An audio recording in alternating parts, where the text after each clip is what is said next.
Hello, everyone, and welcome back to the podcast. And you are listening to Season 2 of Negosyo at Numero at ang ating topic for Season 2 ay From Taxpayer to Strategic Entrepreneur.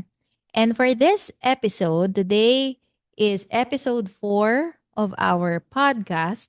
And ang title ng ating podcast for today is How Taxes Reflect Your Business Structure.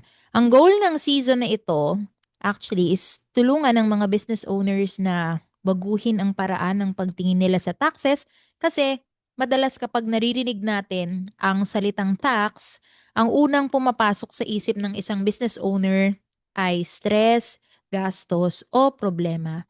Magandang araw sa inyo. Ako po si Iza Estinopo. I am a CPA. I'm the owner of Estinopo Accounting Firm and ang aming ginagawang serbisyo for the business owners ay tax compliance, bookkeeping, and accounting services.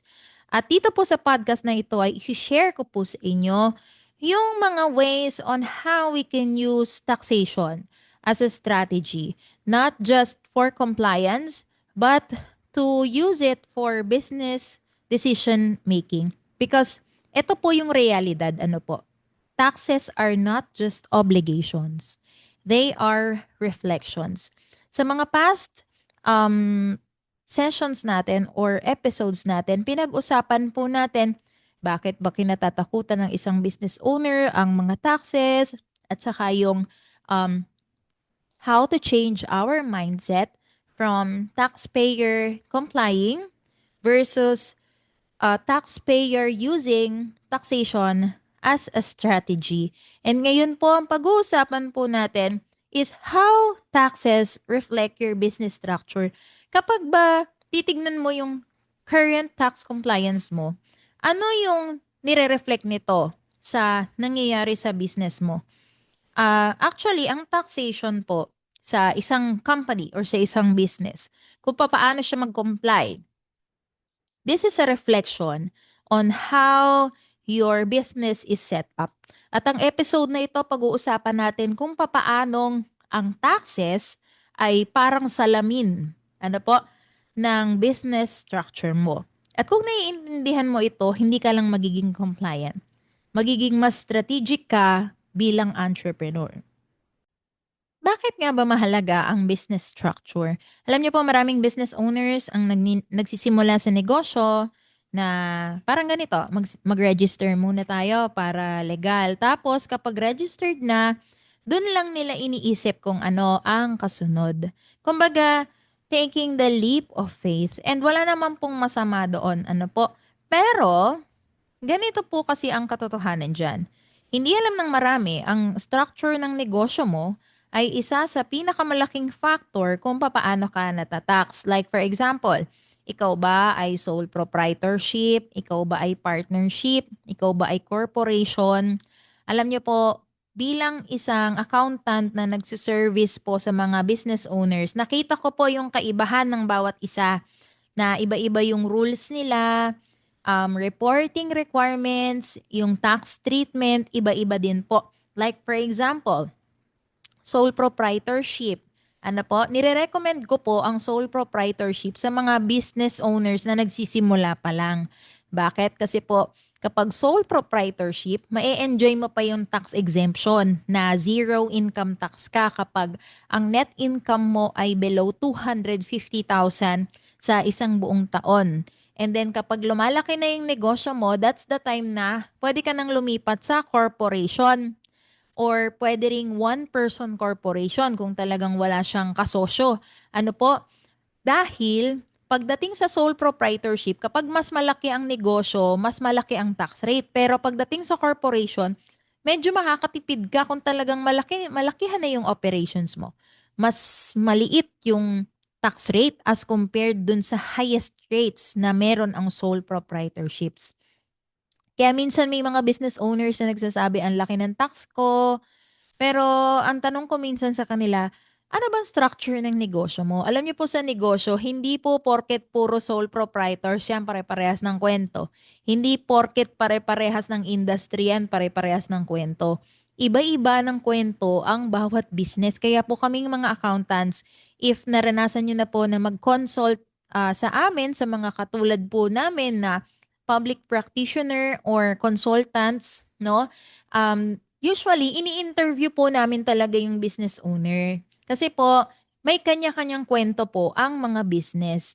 At yung structure ng negosyo mo, doon pa lang may malaking epekto na yun pagdating sa tax obligations ng isang business.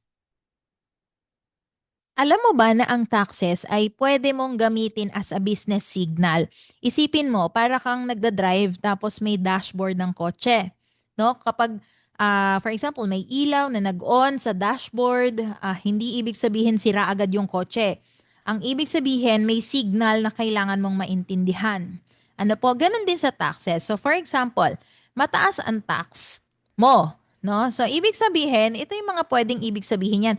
Number one, lumalaki ang negosyo, 'di ba? So, good problem 'yon, no? Pangalawa, malaki ang revenue. Pero, hindi porket lumaki ang tax mo, puro maganda na yung resulta, puro maganda na yung causes. Kasi minsan, meron ding masamang cause yan.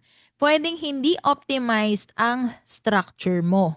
Or hindi swak yung business operations mo sa structure na binuo mo noong simula. Kapag naman, for example, sobrang baba ng tax na compute na babayaran mo, no? Hindi ibig sabihin na okay agad. Uy, nakatipid ako kasi zero yung babayaran ko, no? Hindi po laging ganun ang ibig sabihin nun. Pwedeng ganito, pwedeng hindi properly recorded ang transactions. Pwedeng may mga revenue na hindi pala na-record, no? Or pwede ring lalo-lalo na walang malinaw na bookkeeping or hindi totoo or hindi na ipapakita ang tunay na performance ng negosyo. And sad to say, marami po sa mga business owners sa Pilipinas ang ganito. They are just complying the tax forms, the reports, just for compliance, but they are not reflecting the true status of their businesses. Kasi nga po, yung iba sa kanila natatakot na magbayad ng malaki, ayaw magbayad ng malaki. Ano? Yung iba naman, talagang wala silang effort to put proper bookkeeping or they are not hiring the right people to do the correct bookkeeping. It's either budget constraint pa rin yan kasi wala pa rin akong pambayad sa accountant. Wala akong pambayad sa bookkeeper. Pero ano ang sinasabi nito tungkol sa iyong business? Ang tax compliance natin, kapag ganito, ang sitwasyon ng tax compliance natin, medyo dapat maalarma na tayo dyan. Kasi po, ang tax natin, ang ginagawa nating tax compliance, hindi lang po yan bayarin, gastusin, hindi lang po yan sakit sa ulo.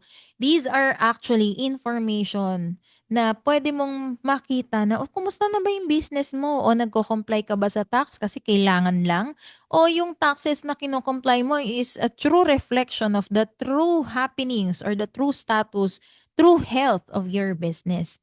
So maraming business owners naman yung ganito yung concern. Bakit ganito kalaki ang tax ko?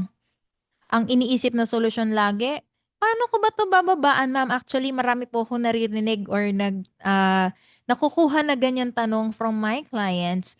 Pero as an accountant, medyo approach ko, medyo iba po. Ano, ang sinasabi ko, ano ang sinasabi ng tax mo tungkol sa structure ng negosyo mo? Kasi minsan ang issue dito, hindi yung tax rate. Ano po, ang issue dito usually, first, paano nakaset up ang negosyo? Pangalawa, paano nakaset up ang bookkeeping, ang recording ng income and expenses? At kung ang structure ba, pangatlo, ay aligned pa ba yan sa growth ng business mo? Habang lumalaki ang negosyo mo, nagbabago din ang needs. Ano? Gaya ng sinabi ko kanina, may mga times na nagsisimula ka sa negosyo, recommendable pa ang sole proprietorship, pero kapag lumaki na ang operations mo, recommendable na mag-corporation ka na. Una, nakakatipid ka rin sa tax. Pangalawa, mas malaki or mas komplikado na po yung pangangailangang, for example, sa documentations pa lang, marami ng complications dun sa business mo na kailangan mo na ng mas complicated at mas magha-handle na business structure para do sa business mo na lumalaki. May mga negosyo na nagsisimulang maliit lang, o ikaw lang yung gumagalaw, ikaw lang mag-isa. Pero darating at darating ang panahon na lalaki ang negosyo mo at yan naman talaga ang goal mo, hindi ba? Lalaki ang negosyo mo, pero magbabago ang pangangailangan niyan. Magbabago ang requirements. Dadami ang transaksyon, dadami ang revenue, magkakaroon ka ng empleyado, magkakaroon ka ng pangangailangan sa isang bookkeeper, sa isang accountant.